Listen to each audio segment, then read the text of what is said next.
प्रीती, आवाज इंडिया मराठीमध्ये आपल्या सर्वांचं स्वागत आहे। तर नजर टाकूया आजच्या ठळक बातम्यांवर। बृहन्मुंबई महानगरपालिकेचा 2026-27 अर्थसंकल्प आज सादर करण्यात आला। नवीन सत्ताधाऱ्यांनी सत्तेत आल्यावर हा महापालिकेचा पहिला अर्थसंकल्प असून महत्त्वाच्या ठेवी मोडून विविध प्रकल्पांसाठी खर्च करण्याचा निर्णय घेतलाय। महापालिकेकडे एकूण रुपये 81,449.32 कोटी ठेवी आहेत, ज्यापैकी रुपये 36,623.9 कोटी विविध प्रकल्पांसाठी वापरण्यासाठी उपलब्ध आहेत। अर्थसंकल्पात मुंबईतील 101 पुलांची कामं, रुग्णालय, स्मार्ट वाहनतळ, हरितपट्टा आणि कोस्टल रोड प्रकल्पांसाठी मोठ्या प्रमाणात तरतूद करण्यात आली आहे। याशिवाय फेरीवाल्यांना QR कोड आधारित प्रमाणपत्र देऊन अधिकृत फेरीवाल्यांची ओळख सुनिश्चित केली जाणार आहे, तर अनधिकृत फेरीवाल्यांविरोधात मोहीम तीव्र होणार आहे। मुंबई महानगरपालिकेने 2026-27 साठी शिक्षण विभागाचा रुपये 4,248.8 कोटी रुपयांचा अर्थसंकल्प सादर केला आहे। महापालिकेचे अतिरिक्त आयुक्त डॉक्टर अविनाश ढाकणे यांनी शिक्षण समिती अध्यक्ष राजश्री शिरवडकर यांना हा अर्थसंकल्प सादर केलाय। तब्बल 5 वर्षांनंतर नवनिर्वाचित प्रतिनिधींनी हा अर्थसंकल्प सादर केला असून यात विद्यार्थ्यांच्या सर्वांगीण विकासावर भर दिला आहे। शालेय शिक्षणासाठी मोफत शालेय साहित्य, इंग्रजी प्रयोगशाळा, विज्ञान पार्क, सायबर साक्षरता, गणित गुरुवार उपक्रम, ग्रंथालय अद्ययावत, संगीत साहित्य, वक्तृत्व स्पर्धा, पर्यावरण संवर्धन उपक्रम यांसह अनेक उपक्रमांचा समावेश करण्यात आलाय। शालेय इमारतींचे नवीन बांधकाम आणि दुरुस्ती, डिजिटल क्लासरूम, CCTV बसवणं, विद्यार्थ्यांसाठी बैठक व्यवस्था आणि मोफत बस प्रवास यांसाठी मोठ्या प्रमाणावर तरतूद केली आहे। खासगी प्राथमिक शाळांना रुपये 690 कोटी रुपयांचं अनुदान दिलं जाणार आहे। नवीन उपक्रमांमध्ये 10वी परीक्षा 90% पेक्षा जास्त गुण मिळवणाऱ्या पहिल्या 25 विद्यार्थ्यांसाठी पदवीपर्यंत शिक्षणाचा खर्च महापालिका उचलणार। तसेच अंधेरी पूर्वेत नवीन CBSE शाळा सुरू करणं, दिव्यांग विद्यार्थ्यांसाठी थेरपी साहित्य पुरवठा, सांघिक खेळ आणि आर्ट एक्सलन्स सेंटर तयार करणं यांचा समावेश आहे। हा अर्थसंकल्प विद्यार्थ्यांच्या शैक्षणिक, सांस्कृतिक, तांत्रिक आणि सामाजिक विकासासाठी व्यापक योजना आखतो, ज्यामुळे मुंबई महानगरपालिकेच्या शाळा पुढील 5 वर्षात आधुनिक आणि सर्वांगीण शिक्षणासाठी सज्ज होतील। अजितदादांच्या विमान अपघाताच्या तपासाप्रकरणी आमदार रोहित पवार यांनी DGCA, CID आणि विमान वाहतूक मंत्र्यांच्या भूमिकेवर संशय व्यक्त करत मरीन ड्राईव्ह पोलीस स्टेशन येथे FIR दाखल करण्याचा प्रयत्न केला। त्यांनी VSR कंपनीला वाचवण्याचा आणि पुरावे नष्ट करण्याचा गंभीर आरोप केलाय। रोहित पवार यांच्यासोबत आमदार अमोल मिटकरी, आमदार संदीप क्षीरसागर उपस्थित होते।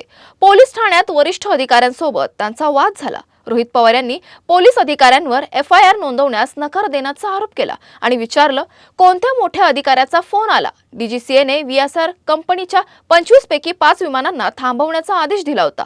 रोहित पवार म्हणाले, अजितदादांच्या मृत्यूत घात की अपघात याविषयी आम्हाला शंका आहे, मग FIR का नोंदवला जात नाही? मुंबई पोलिसांनी तक्रार स्वीकारल्याचं सांगितलं असून तपास करून योग्य ती कार्यवाही केली जाईल असं स्पष्ट केलंय। रोहित पवार आता बारामती ग्रामीण पोलीस ठाण्यात FIR नोंदवण्याचा प्रयत्न करणार आहेत। आमदार रोहित पवार यांनी केंद्रीय हवाई वाहतूक मंत्री राममोहन नायडू यांचा राजीनामा मागितलाय। आधी DGCAने VSR वेंजर्सला दिलेल्या प्रारंभिक क्लीन चिटमध्ये कोणतीही गंभीर त्रुटी आढळली नसल्याचं नमूद केलं होतं। मात्र अलीकडील विशेष सुरक्षा ऑडिटमध्ये विमानाची उड्डाण क्षमता, हवाई सुरक्षा आणि उड्डाण कार्यान्वयन प्रक्रियेत मोठ्या प्रमाणावर त्रुटी आढळल्या आहेत। रोहित पवार यांनी या गंभीर विसंगतीवरून केंद्रीय मंत्र्यांच्या राजीनाम्याची मागणी करत न्याय मिळेपर्यंत हा लढा सुरू राहील असं सांगितलं आहे।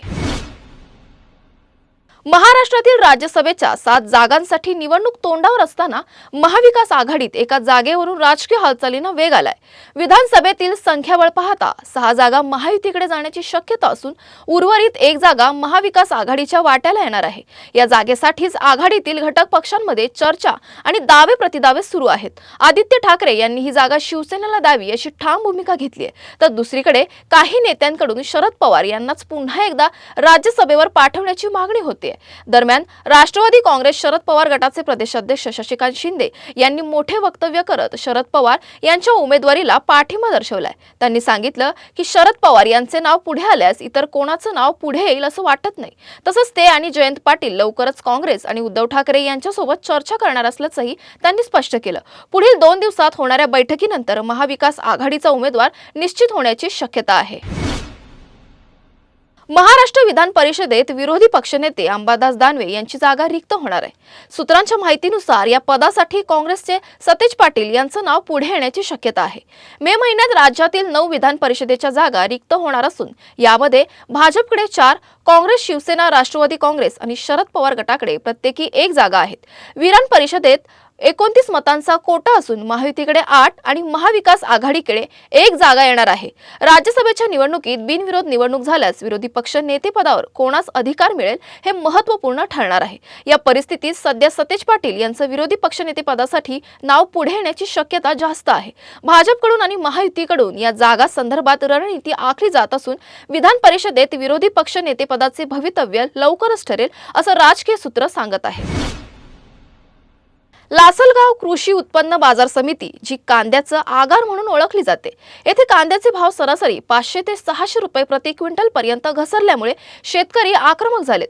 शेतकऱ्यांनी कांद्याचे लिलाव बंद पाडलेत। शेतकऱ्यांच्या मते सध्या कांद्याचे भाव 500 ते 600 रुपये प्रति क्विंटल आहेत, तर 4 दिवसांपूर्वी हे भाव 1100 रुपये प्रति क्विंटल होते।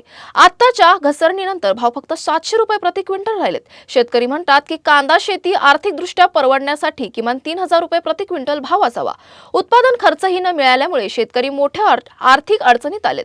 शेतकरी सरकारच्या धोरणामुळे विशेषतः निर्यातासाठी व्यापाऱ्यांना दिल्या जाणाऱ्या सबसिडीची 50% कपात झाल्यामुळे बाजारभाव कोसळले असे आरोप केलेत।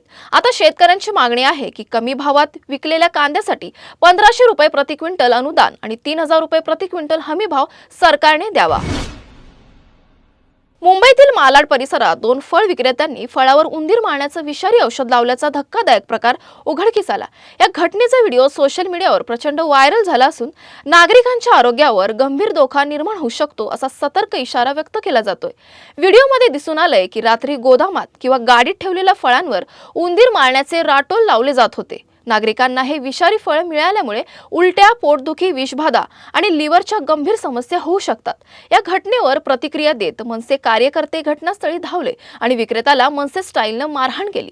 मालाड पोलीस ठाण्याचे वरिष्ठ पोलीस निरीक्षक दुष्यंत चव्हाण यांनी आरोपी मनोज कुमार केसरवानी आणि बिपिन केसरवानी यांना अटक केली आहे। चौकशी दरम्यान आरोपींनी कबुली दिली की उंदीर फळे खातात म्हणून आम्ही औषध लावत होतो। दोन्ही आरोपींविरुद्ध भारतीय दंड संहिता 2023 च्या कलम 125, 274, 275 आणि 286 अंतर्गत गुन्हे दाखल केलेत। मुंबई महापालिकेने आरोपींचे बेकायदेशीर दुकान जमीनदोस्त केलं असून फॉरेन्सिक टीमने फळांचे नमुने जप्त केले आहेत।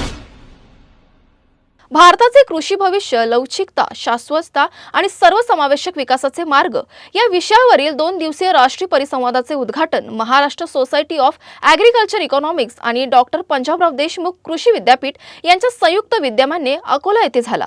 उद्घाटन सत्रात डॉक्टर भीमराया मैत्री यांनी जागतिक तापमानवाढ, अन्न सुरक्षा व पर्यावरणीय आव्हानांच्या पार्श्वभूमीवर आंतरराष्ट्रीय स्तरावर शाश्वततेसाठी अत्याधुनिक तंत्रज्ञानाचा पुरस्कार आवश्यक असल्याचं अधोरेखित केलं।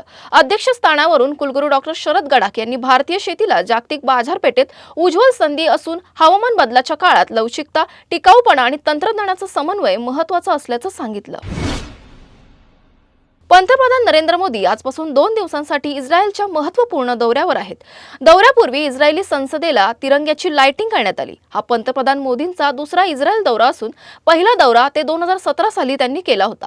पश्चिम आशियातील सध्याच्या राजकीय वातावरणात विशेषतः इराण-अमेरिका संबंधित तणावाच्या पार्श्वभूमीवर हा दौरा इस्रायल-भारत मैत्रीचं नवीन उदाहरण ठरेल।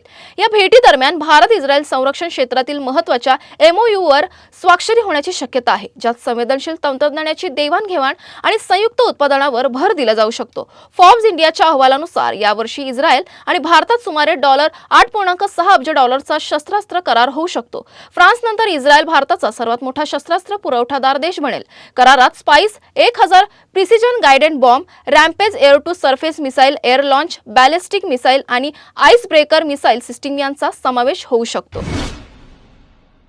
तुर्तास वेळ झाली आहे, इथेच थांबण्याची। नवीन बातम्या बघण्यासाठी पाहत रहा आवाज इंडिया मराठी, शोध सत्याचा।